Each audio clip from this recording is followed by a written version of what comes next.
Et la suite de ce journal, c'est avec notre invité de ce soir, Rodrigo Sofo, lobbyiste mandataire des souscripteurs de l'IEP Limal, qui réagit suite à l'interview de Maître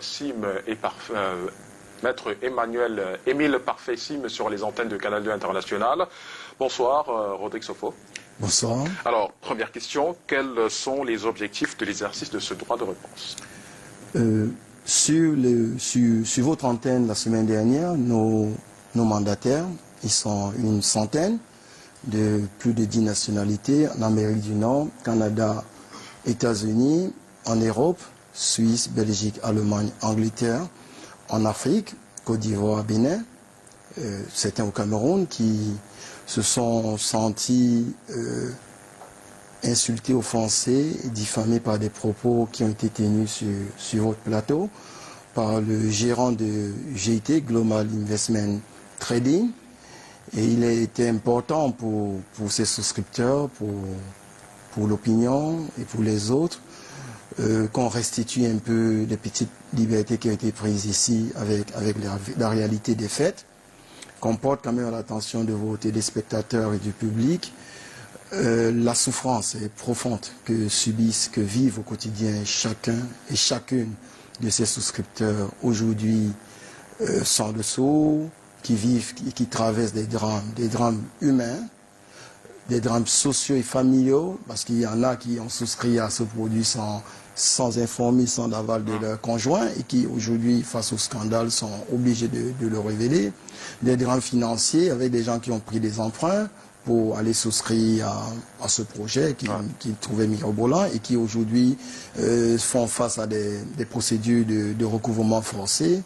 Et un drame politique et diplomatique parce que les lignes de fracture commencent à se faire de plus en plus foncées entre notre pays et les pays de nationalité de beaucoup d'entre ces souscripteurs-là. Donc moi, Rodrigo Sofo, je suis lobbyiste. J'ai été contacté, j'ai été mandaté mon cabinet, ainsi que le cabinet de Maître Dominique Fous, pour accompagner ces souscripteurs-là. Déjà pour recouvrer leurs avoirs, et ensuite pour mener toute action, tout contact et toute procédure pour ceux qui permettraient que les choses se remettent en ordre de leur point de vue. Et à quel moment vous vous êtes senti visé particulièrement par suite à la sortie de Maître Sim, Monsieur Sim? Monsieur Sim. Voilà. Il n'est pas encore avocat. Le seul actuellement qu'on a cité, c'est Maître Fous. Les autres, moi, lui, ne sont pas avocats. Donc, on a été visé. Oui, on a été visé par une série de comptes vérités qui ont été dites et qui augmentent la peine et la souffrance des souscripteurs. C'est-à-dire qu'on en citera, il y en a quelques-unes. La plus importante, la plus visible, c'est celle qui consiste à dire que l'argent des souscripteurs se trouve dans leur téléphone et qu'il suffit simplement d'une manipulation du téléphone pour avoir cet argent disponible. Ce qui n'est pas vrai, qui n'est pas du tout vrai. Non seulement si on entend l'argent dans le téléphone comme le téléphone étant simplement comme un moyen pour accéder à une plateforme électronique sur laquelle les écritures comptables sont passées, il n'y a pas d'argent dans les téléphones.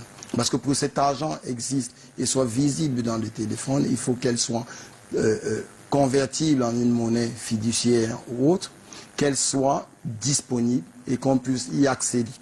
Or, ce qui se passe dans cette affaire depuis le mois de septembre, pour la plupart des personnes, c'est que personne n'arrive plus à décaisser le moindre sou.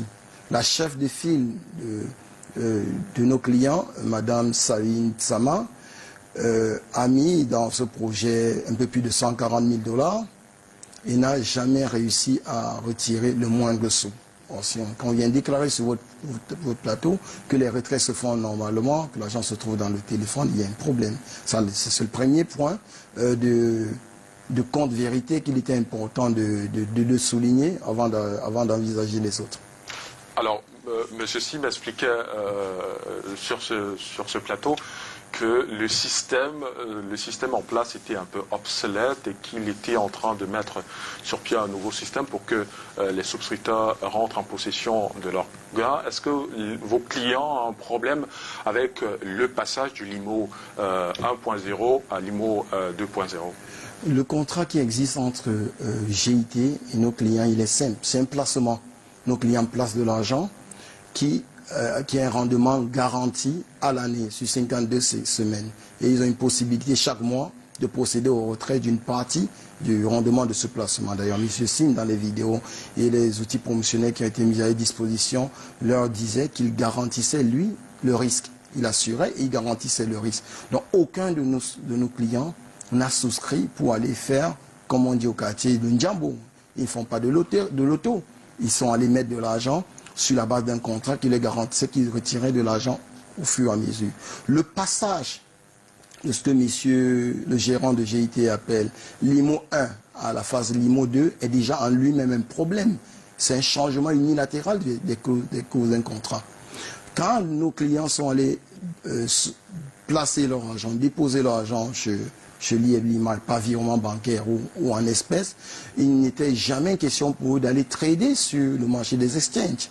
Si ça avait été le cas, l'essentiel de nos clients aujourd'hui que nous représentons en Amérique du Nord et en Europe sont des professionnels du trading, ont une compétence. Donc vous dites que ce changement a été opéré sans avoir été informé. Il y a eu un changement qui s'est fait de manière unilatérale. Les gens ont découvert du jour au lendemain qu'ils ne pouvaient pas accéder à l'argent. Et après, on leur a dit, non, écoutez, on a utilisé votre argent, on allait les placer sur un exchange, il faudra attendre que la valeur monte, le jour où la valeur va monter, vous pourrez accéder à de l'argent. Or, ce qui est prévu dans le contrat, c'est que chaque mois, les souscripteurs ont la possibilité d'accéder, de retirer de l'argent. Or, le bouton retrait qui existait sur les plateformes a disparu depuis le mois de décembre. Personne ne peut plus activer le bouton retrait. Comme je disais que l'argent ne trouve pas dans les téléphones, c'est que les autres moyens de paiement qui étaient disponibles, ces moyens ne sont pas disponibles. C'est-à-dire que les cartes Visa ne marchent plus, les transactions à travers les opérateurs mobiles Orange, MTN, Mobile Money ne sont plus actifs. Donc il y a ce problème qui se pose. Et d'ailleurs, ce qui est pire, ce qui est un peu plus grave, c'est que nous avons consulté un expert, un informatique trader, il travaille depuis la Suisse, GMA Orona, qui a réussi à nous démontrer que d'ailleurs la valeur des limos qui affichent sur les téléphones n'est pas la vraie valeur qui est sur le marché, parce que personne ne peut aller sur ce marché l'acheter. Et nous démontre par exemple, et je sors par là sur cette question, que la totalité GIT détient près de 3,6 milliards de coins de limos sur le marché, mais GIT a dépensé pour acquérir les limos juste 12 000 $. Or, il dit que le passage de la 1 à la 2, il y avait une condition fondamentale. C'est qu'en 1, les gens ont déposé de l'argent en espèces ou en virement pour avoir des tokens, pour avoir des jetons.